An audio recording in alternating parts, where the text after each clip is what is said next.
Ang susunod na programa ay rated PG. Ito ay nangangailangan ng patnubay at gabay ng magulang para sa mga batang manunood. Dumating na ang pinakahinihintay ni Attorney Renan, ang magharap sila ng taong kinasusuklaman niya, ang taong pumatay sa kanyang pinakamamahal na ina, si Mang Kanor.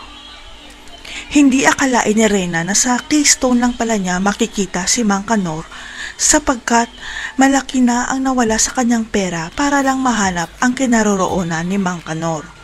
Kaya hindi na mag-aaksaya ng oras at panahon si Renan dahil tatapusin na niya si Mang Kanor para makapaghiganti na siya sa taong walang awang pumatay sa kanyang mama.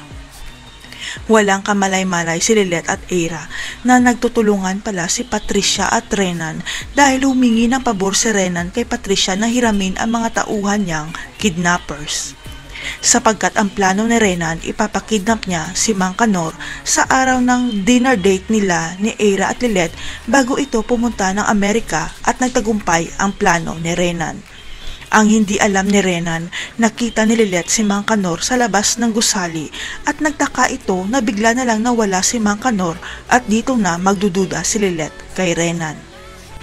Magugulantang na lang si Mang Kanor nang magising siya, nabihag siya ng mga hindi kilalang lalaki at tumigil ang kanyang mundo nang aminin sa kanya ni Renan na siya ang mastermind. Dito na malalaman ni Mang Kanor na kaya pala pamilyar sa kanya si Renan dahil anak pala siya ng dating amo niyang si Attorney Erlinda Feliciano na brutal na pinatay noon.